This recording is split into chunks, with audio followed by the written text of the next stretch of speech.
Hey there, fellow time travelers of entertainment, it's Kevin from Retro Renaissance, and today we're diving into the depths of the past to uncover those hidden gems, those glorious failures that, at least in my mind, are the creme de la creme of failed 80s spin-offs.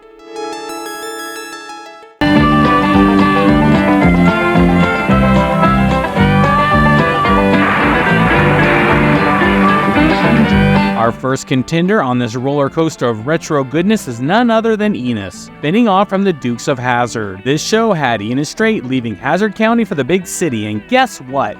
The charming and hilarious Sonny Schroyer reprised his role as Enos. Enos Strait, portrayed by actor Sonny Schroyer, was one of the recurring characters on the Dukes of Hazzard. He was known for his easygoing demeanor, southern drawl, and his somewhat bumbling yet endearing nature. Due to the popularity of his character, Enos was created as a spin-off to give fans more insight into his adventures. Enos premiered on November 12, 1980 and ran for a total of 18 episodes, with its final episode airing on September 9, 1981. Now, the show deviated from the high-action car chases of its parent series and focused more on Enos's experience as a small-town deputy who moves to Los Angeles to work for the LAPD. In this new setting, Enos Strait had to adapt to the fast-paced, big city lifestyle while still maintaining his southern charm and unique approach to law enforcement. Hey neighbor, I got a problem. Wow, it talks.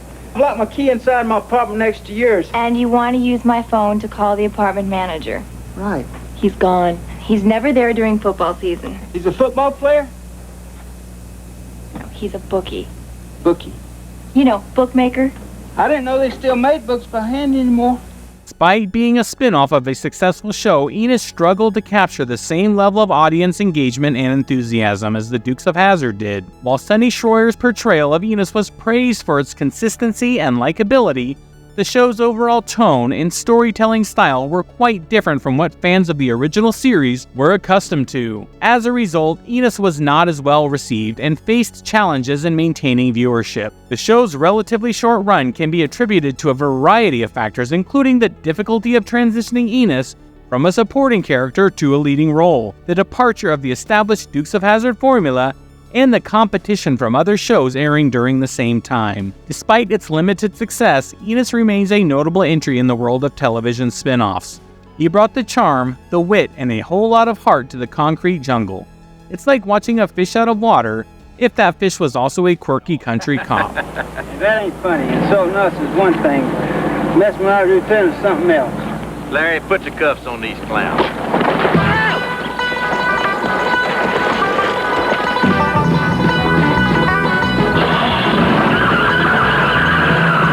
Shoot the civilians!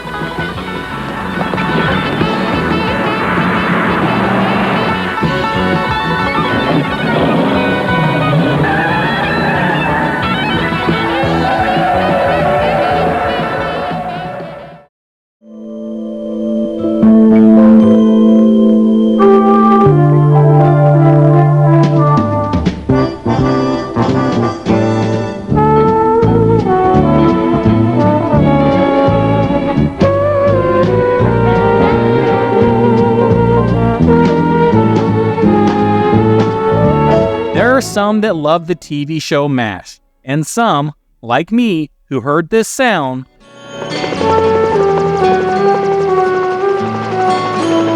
and knew it was time to change the channel. I would say that would have a lot to do with me being a kid, and the show and the backdrop of the Korean War just did not resonate with me at the time. However, as I grew older, we would get AfterMASH. Sarah! Just when I need you. I'll tell you what, I got my paycheck. I'll sign it over to you. Just tell me when I run out of money, huh? Get lost! Oh, come on, Sarah, it's Saturday night. Let's have some fun. Excuse me, young man. Just who do you think you're talking to? Oh, the #1 chippy in the whole river country, sir. Chippy? I thought she was a nurse. I thought she was a waitress. You take that back. Father, I can handle it. Are you in the habit of letting men call you names? Not unless I charge extra. Oh, how about it, Sarah? Sir, you have 5 seconds to hit the bricks.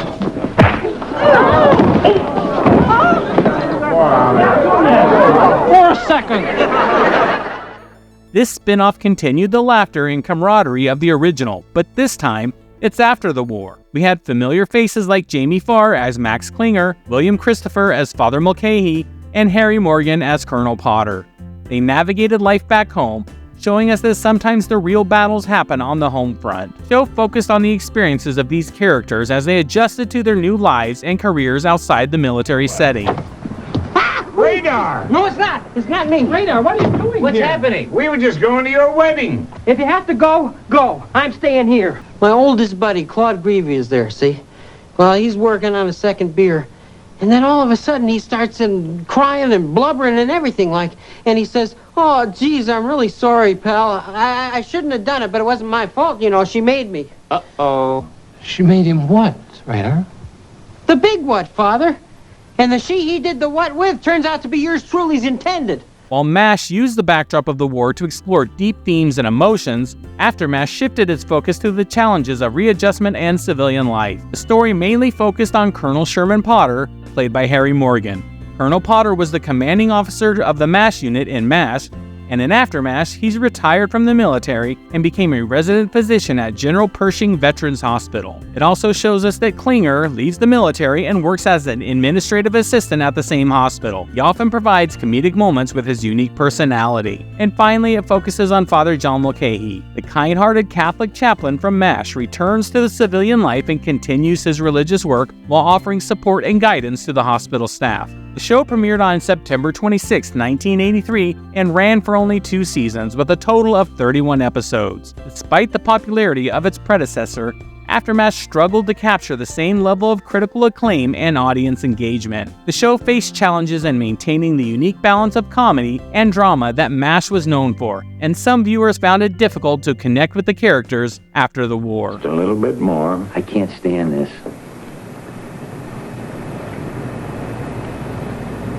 Packing's all out, Father. Father, what is it? I think we can get that 10% way up.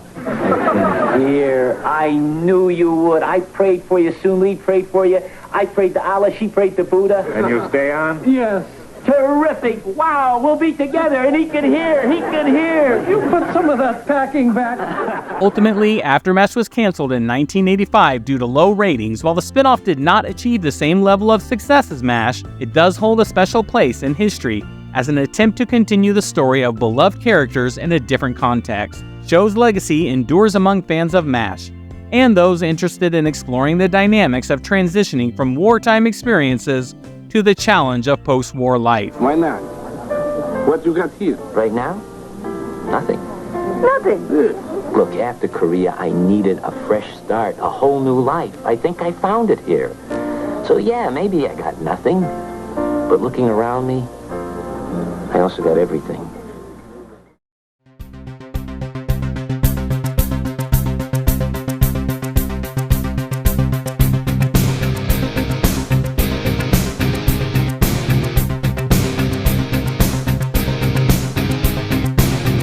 Ah, Booker. This show gave us a dash of detective drama, a sprinkle of humor, and a whole lot of Richard Grieco's hair. Spinning off from 21 Jump Street, Booker followed Dennis Booker as he went solo in the world of crime fighting. Grieco rocked his signature role once again, proving that tackling criminals could look cool, even with a mullet. He was meant to be the next big deal as Johnny Depp and other stars of 21 Jump Street moved on. The premise is that Dennis Booker leaves the police force in Los Angeles and becomes a private investigator working in the city. The show combined elements of crime, drama, action, and comedy, with Booker using his skills to solve various cases while navigating the complexities of his personal and professional life. This is special order? Hey, what are you, hard of hearing? I told you I don't know nothing about that racket. I think you do. I need you to do me a favor. Just call me Mr. Cooperative. Despite its connection to 21 Jump Street, Booker struggled to find the same level of success and popularity. The show only lasted for 1 season, consisting of 22 episodes, and it was canceled in 1990 due to low ratings. While the concept of a spin-off focusing on a character's transition from police officer to private investigator had potential, Booker faced challenges in maintaining viewers and interest. Despite its relatively short run, Booker remains a part of television history. Oh, you must be the mastermind of this outfit. I came to collect what's due. I figure you're about 10 grand.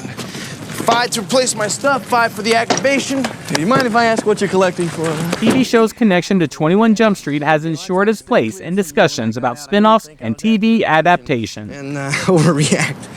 Didn't you say you're gonna chop me into little pieces when you got out, huh? Yeah, well, I was a different man then. Yeah.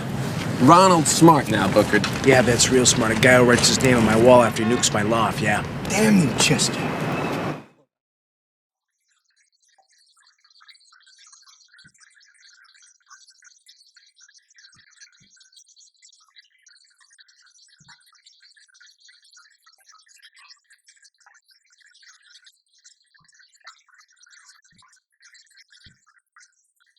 Now, prepare yourself for Flow. The show is a spin-off of the popular TV series Alice, which itself was based on the 1974 Martin Scorsese film Alice Doesn't Live Here Anymore. But in this spin-off, Flo takes the wheel and drives her sassiness right into our hearts. The wonderful Polly Holiday reprised her role as Flo, keeping her signature catchphrase, Kiss my grits! and unapologetic attitude intact. Flo proved that sometimes the sidekick can shine even brighter than the main act.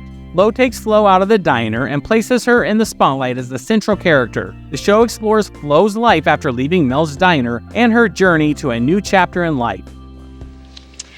Flo, I hate to say this, but Buddy's right. Your bathrooms are definitely on his land. Well...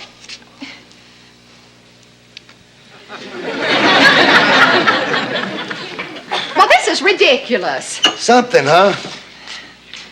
Well, what do we do now, Buddy? Well, I told you I'm going to sell. That means you've got to buy.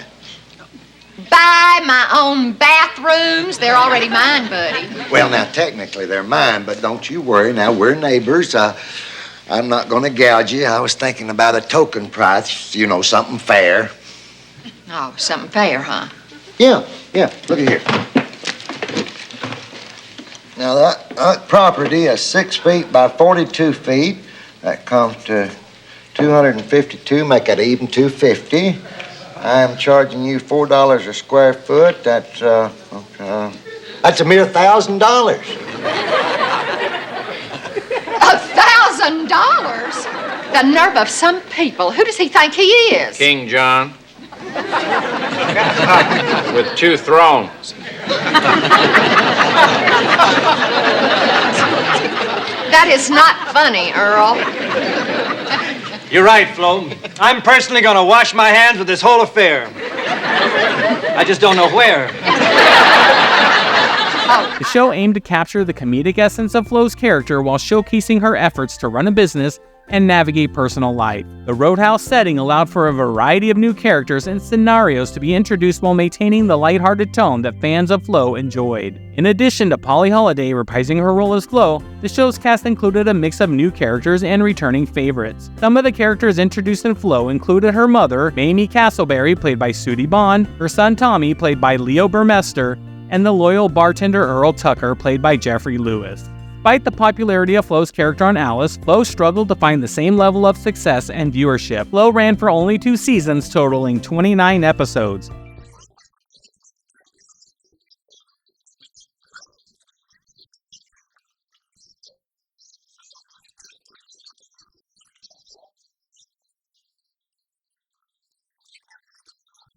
It was finally canceled in 1981. Show's cancellation was due to declining ratings and the challenge in finding a consistent audience. The character's legacy endures among fans of classic television and those who appreciate the 1980s, like yours truly. Network television is notorious for not giving some shows a chance to catch on. Even Cheers, which turned out to be a massive favorite and hit, was not a success at the beginning.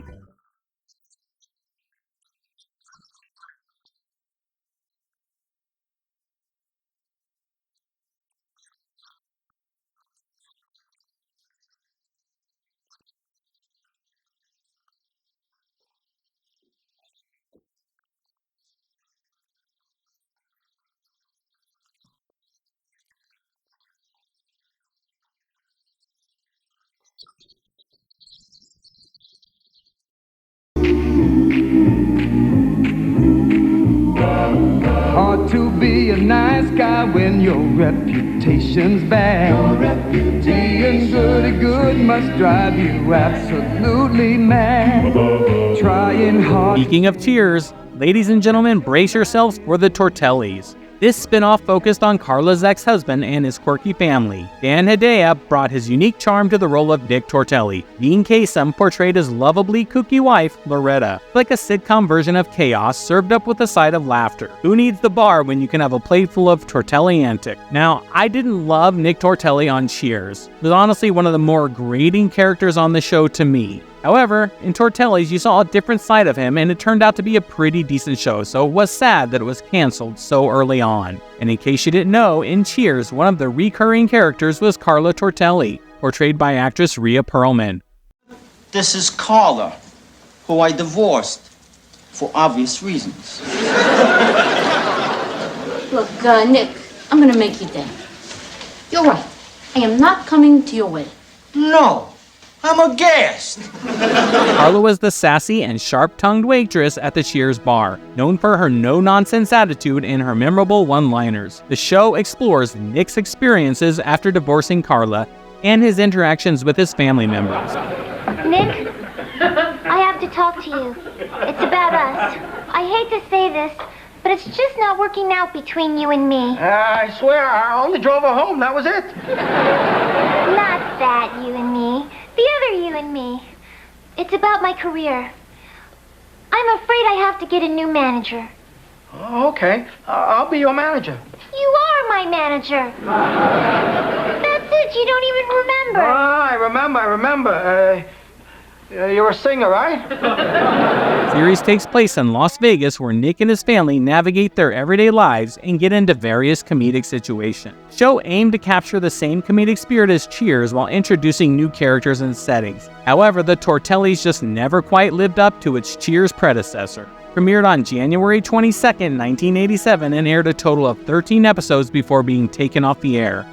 The show's inability to maintain the popularity and critical acclaim of Cheers was attributed to various factors, including the challenge of replicating the magic of the original series and the absence of the ensemble cast that made Cheers Cheers. Despite its limited run, I feel the show had promise and, if given a chance, might have caught on.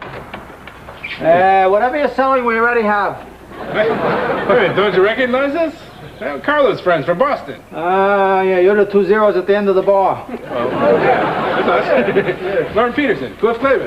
Hey, Nick. Well, look, you don't let the suitcases scare you. We don't intend to spend the night or anything. We just, come bearing gifts. Gifts? Good. My home is yours for up to 20 minutes. Oh, thanks a lot, Nick. Carol just asked us to drop off Anthony's wedding present. Day by day, I'm falling more in love with you. And day by day, my love seems to grow.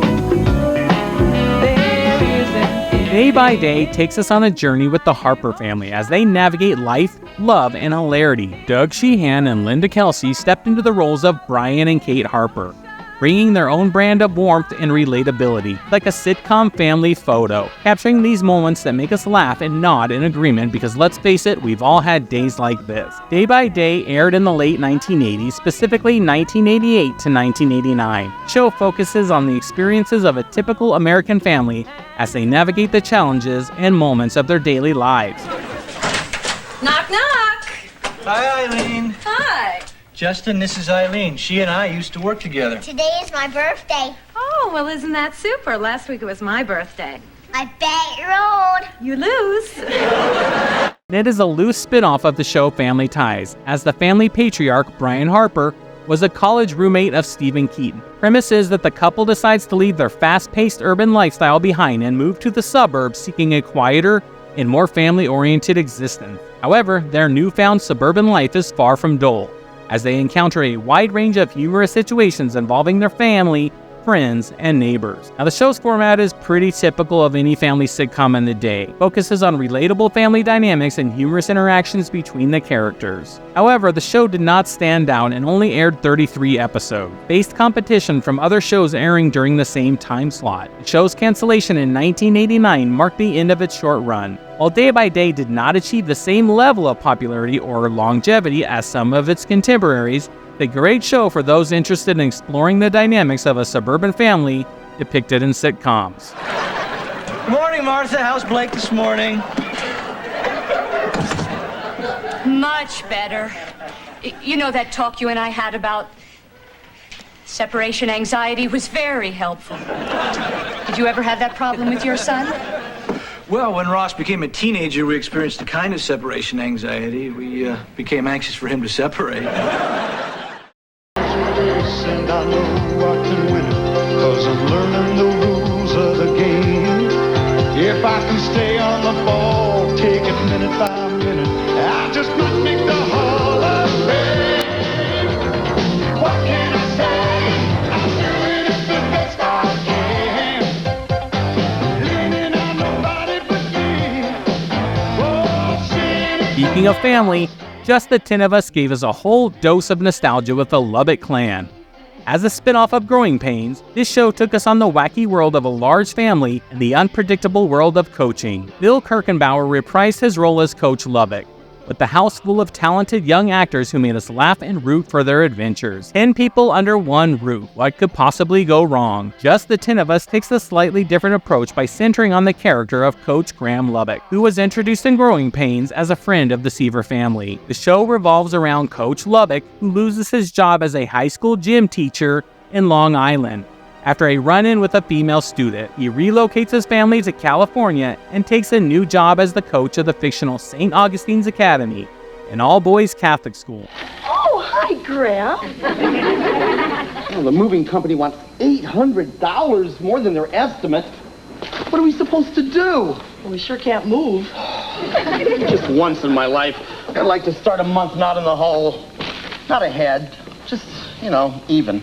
With his wife and 8 children in tow, Coach Lubbock navigates the challenges of teaching and parenting while also dealing with the eccentricities of his family and colleagues. The series premiered on April 26, 1988 and ran for 3 seasons, totaling 47 episodes. So not too bad. While the show did develop its own fan base and garner some viewership, it faced stiff competition from other shows in the same time slot and struggled to achieve the same level of popularity as its predecessor. Cancellation of Just the 10 of Us in 1990 marked the end of its run. Despite not reaching the same heights as Growing Pains, it remains a memorable show, at least in my heart. Can you raise money dating? Never directly. But as being the only girls at an all-boys school, we could command a pretty good price for an evening. Wendy, there's a word for that. She's talking about a date, Marie. A ride to the movies, a movie, a ride back home. Get your mind out of the gutter. Yeah, we could raffle one of us off and make at least $100. Through a brand new door. It's what I've always waited for. I'm checking in. Spend my time working hard. Now I'm ready for prosperity. You're gonna see a brand new me. I'm checking in. Everybody remembers the Jeffersons, while Checking In gave us the luxury and humor of Florence Johnston as she navigated the world of a high-class hotel. Marla Gibbs reprised her iconic role, showing us that her wit and comedic timing were as sharp as ever. It's like watching a whirlwind of high society mishaps, all while Florence serves up her signature zingers. The Jeffersons, Florence was the sassy and lovable maid for the Jefferson family. She became a standout character known for that quick wit and humorous interactions with the Jeffersons. In the spin-off Checking In, Florence is the central character of the show. She is now the executive housekeeper of the St. Frederick Hotel and finds herself dealing with the antics of both the staff and the guests. Look at this pen I found at the bottom of the elevator shaft. What do you see? A girl in a bathing suit? Right. Well, look what happens to the bathing suit when I go like this.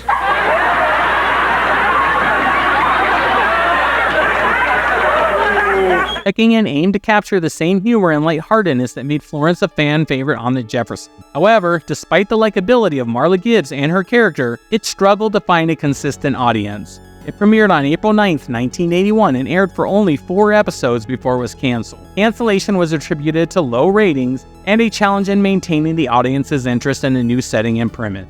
While Checking In was short-lived, Marla Gibbs' portrayal of Florence continues to be remembered fondly. Her comedic timing and catchphrases are celebrated among fans. Now look, Stan, I am looking for quality sheets at a reasonable price, okay? Sounds to me like you're one smart shopper. Have a complimentary pen. Why is Johnny grinning? because he bought rainbow linen.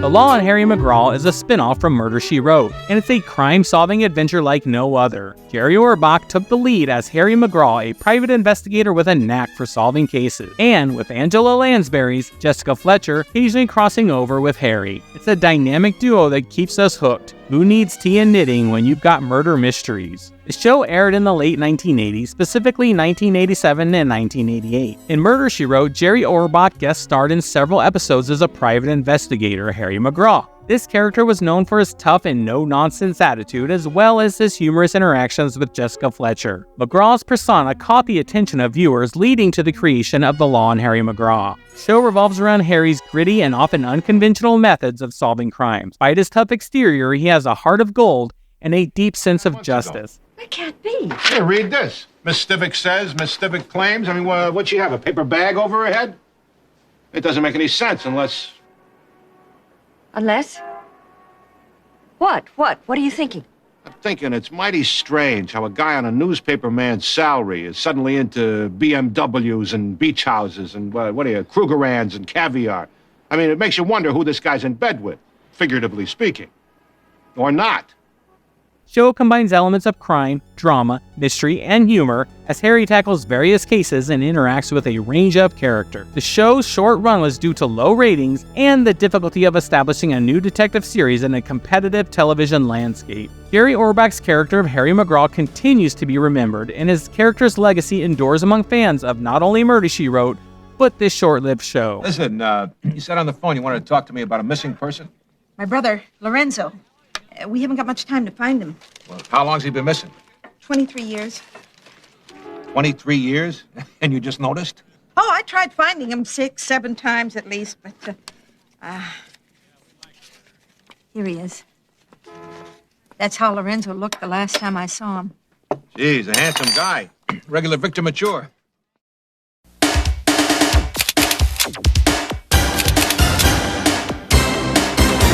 Little girl, it's amazing the way you light up the screen.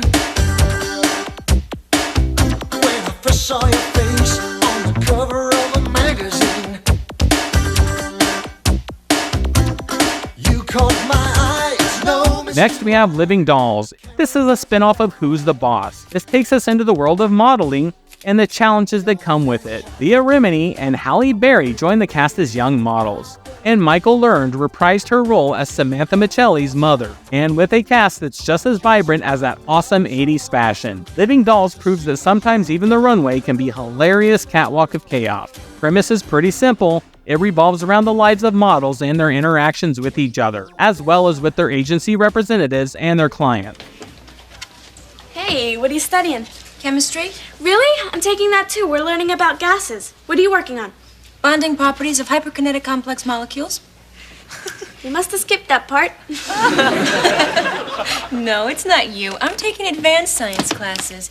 You see, this modeling stuff is great, but for me it's just a way to make money so I can go to medical school. Show combine humorous and sometimes dramatic moments that arise as the characters chase their dreams in the competitive fashion industry. Living Dolls aim to capture the blend of comedy and relatable struggles that was the hallmark of Who's the Boss.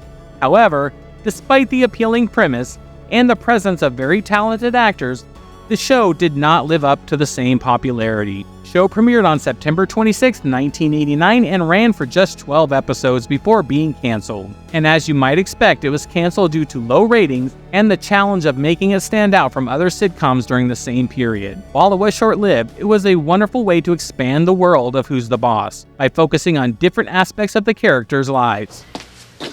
I know we don't know each other very well, Martha, but if you'd like to talk about this, I'm here. That's okay, I'm fine. Are you sure? Sure.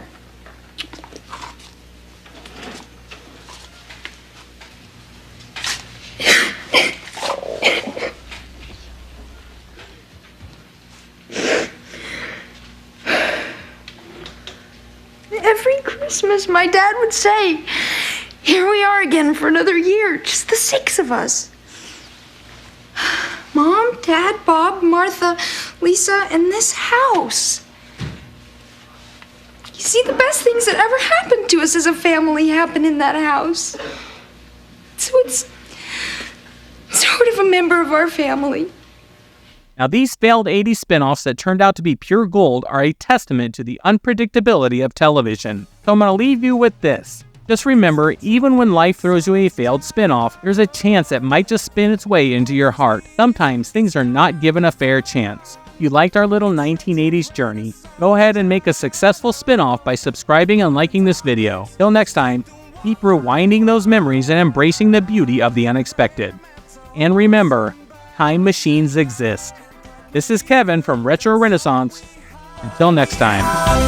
TV shows that kept us up all night. It's all right here. Subscribe to Retro Renaissance channel. Clap on, clap off.